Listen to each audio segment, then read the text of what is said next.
आप जानते हैं जिस दिन आपने ये चीज सीख ली ना, ट्रस्ट मी, आपको पता नहीं है खुदा आपके लिए क्या कुछ कर बैठेगा। आज प्रॉब्लम ये है, we are so occupied with our self, हम खुद से बहुत जुड़े हुए। फीलिंग्स कहती हैं तू अकेला है, विश्वास कहता है खुदा तेरे साथ है। आप किसकी सुनते हैं? फीलिंग्स कहती हैं तू अकेला है, कोई नहीं है तेरे साथ, सब बातें करने वाले लोग हैं तेरे साथ कोई नहीं है। इतना कुछ बताने के बाद जकरिया कहता है मैं कैसे, मुझे बेटा कैसे आ सकता है स्वर्गदूत, मैं बूढ़ा हूं। जब तक वो खुद से जुड़ा हुआ था, वो अविश्वास से जुड़ा हुआ था। आप जानते हो हम मसीह लोगों ने, हम इतने उत्तम परमेश्वर के बच्चे होने के बाद भी हम कई बार निराश और परेशान क्यों होते हैं? जानते हो क्यों? क्योंकि उस उत्तम को हमने अपनी जिंदगी में कोई खास स्थान नहीं दिया। That is our problem. हम जो कुछ करते हैं ना, हम ये नहीं सोचते हैं कि क्या वर्ड ऑफ गॉड इसे सपोर्ट करता है, क्या परमेश्वर का वचन इस चीज को सपोर्ट करता है। मैं एक बात पढ़ रहा था कि आपको पता है ना, इतिहास है, बहुत सारे मैन ऑफ गॉड लॉकअप में गए हैं, सालों तक जेल में गए हैं। वॉचमैन ने लगभग अपनी आधी से ज्यादा जिंदगी जेल में बिताई। और आपको पता है एक दिन क्या हुआ? बाइबल बताती है पतरस प्रचार कर रहा था, वो लोगों को जीसस के बारे में बता रहा था। अचानक लोगों ने सुना कि ये लोग उस नाम से बातें कर रहे हैं, तो उन कुछ लोगों ने इनको पकड़ लिया, पकड़ के मारा, पीटा, फिर धमका के जेल में डाल दिया। लेकिन जिस दिन वो रिहा हो रहे थे ना, उन्हें एक वार्निंग दी गई। उनको कहा गया अब सुनो, इस नाम से फिर बात मत करना। पतरस, जानते हो पतरस ने ऐसा नहीं कहा ठीक है ठीक है ठीक है नहीं करेंगे। पतरस ने उनको कहा क्या ये सही होगा कि हम परमेश्वर की बात को छोड़ के तुम्हारी माने? हमसे तो ये नहीं होगा। और लिखा है वहां से निकलने के बाद अगेन दे प्रीच गॉस्पेल, वो फिर से सुसमाचार प्रचार करने लगे। मुझे ये वाक्य इतना अच्छा लगता है जो पतरस ने कहा, क्या ये सही है कि हम खुदा की बात को छोड़ के तुम्हारी बात माने?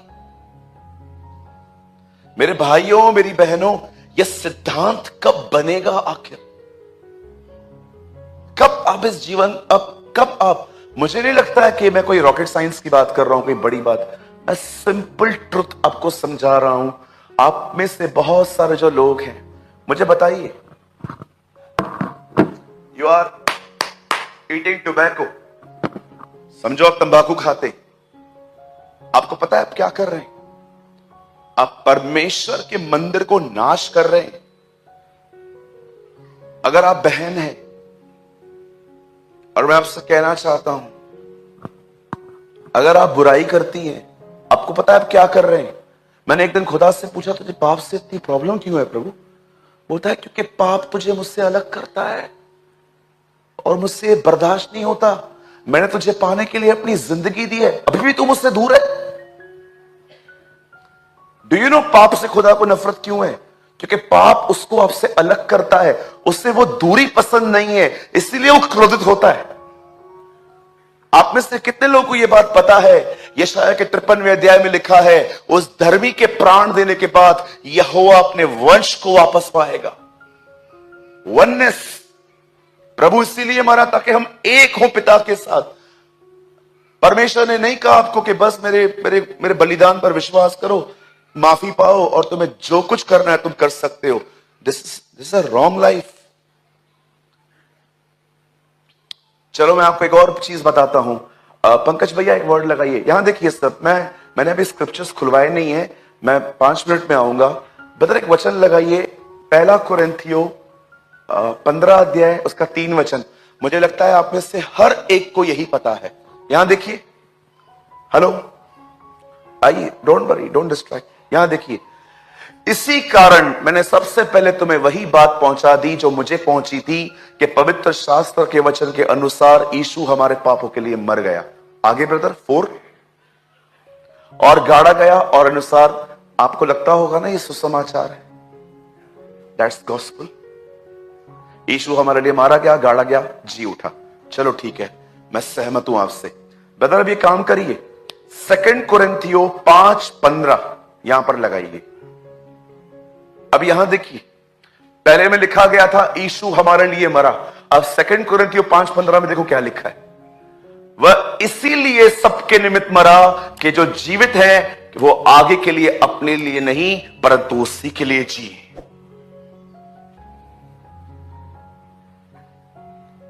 परंतु उसके लिए जो उनके लिए मरा। 5:15 में लिखा है वो इसलिए मरा ताकि हम उसके लिए जिए। यीशु क्यों मरा आपके लिए? कुछ लोग कहते हैं मुझे मर जाने दो। किसने रोका है? मैं सुसाइड करूंगा, आपकी मर्जी। एक भाई ने मुझे कॉल किया, ब्रदर आप कहां पर हो? मैंने कहा मैं ऑफिस में हूं। बेटा क्या हुआ? ब्रदर मैं सुसाइड करने जा रहा हूं। मैंने बोला कहां खड़ा है? बोला ये स्टेशन पे खड़ा हूं। मैंने कहा 5 मिनट बैठ जा, अभी 5 मिनट में टाइम है ट्रेन में, 10:35 की नहीं है, 10:40 की ट्रेन है, 5 मिनट बैठ जा। जानते हो कौन मरते हैं? बोलो बाजू वाले को, बुज़दिल। हाँ, डरपोक मरता है, बहादुर जीते हैं। मैं यीशु के लिए मरूंगा। भैया काम कर, वो मर चुका है, तू काम कर उसका। अभी मुझे यीशु के लिए मरना है। कुछ बहनें ना बड़ी इमोशनल हो जाती हैं, मुझे यीशु के लिए मरना है। क्यों? जीते जी किससे जलती नहीं तुम्हारी, इसीलिए। बोलो अपने बाजू वाले को, आपको मरने की जरूरत नहीं है, प्रभु मर चुके हैं, अब आप उसके लिए जियो।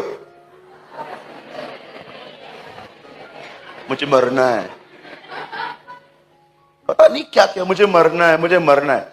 प्लीज ये नॉनसेंस मेरे सामने तो मत करना, ओके? मैं टाइम टेबल दे दूंगा कैसे मरना है।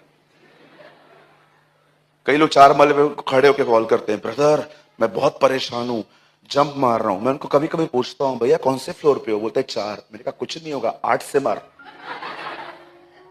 किसको डरा रहे हो यार तुम? बहुत गलतियां की हैं मैंने भी, अब नहीं। साधु सुंदर सिंह ने कहा मरना नहीं जीना कठिन है मसीह के लिए। मरना क्या है? इजी थिंग है, लगा लो फांसी, 1 मिनट में हो जाता है। जी के दिखाओ, भूखे रह के दिखाओ उसके लिए, यात्रा करके दिखाओ उसके लिए, सहन करके दिखाओ उसके लिए। हर एक चीज एडजस्ट करो क्योंकि उसका काम हो रहा है। ये होता है मरना। Do you know this is called dying. सब एडजस्ट कर लेते हैं हम, क्यों? क्योंकि उसका काम हो रहा है।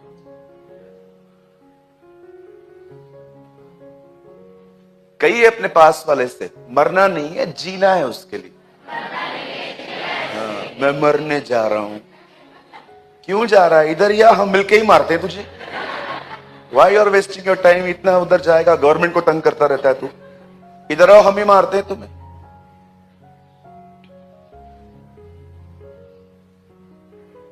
मरना नहीं है, खुदा के लिए जीना है।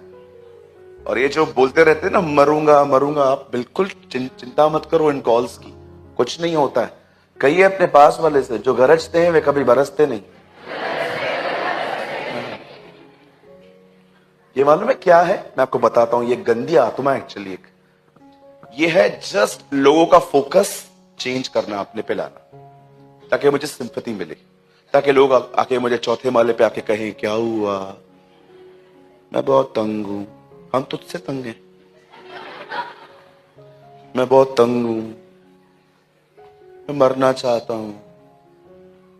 और आप देखो, आप जैसा उसको बोलोगे ना, नहीं नहीं मर, ठीक है मैं नहीं मरता हूं, वो जस्ट आपका वेट कर रहा था कि थोड़ी सिंपैथी मिले।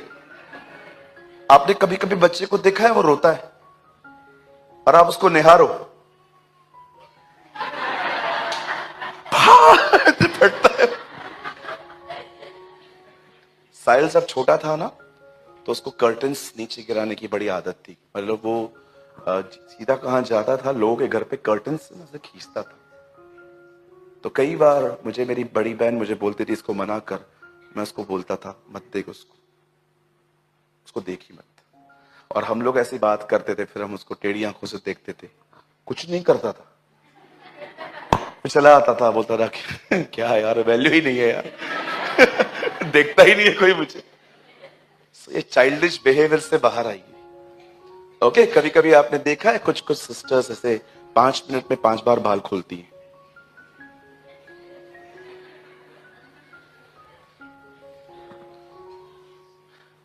किस दिन मैं आपको बताऊंगा ये क्या है सब। We have a tremendous lust कि लोग मुझे देखें, लोग मुझे सुने, लोग मेरे बारे में जाने। बिल्कुल नहीं। गेट रिड, बाहर आओ उनसे। आपके अंदर एक ही चीज होनी चाहिए कि मेरा खुदा मुझे देखे, वो मुझे सुने, वो मुझे समझे।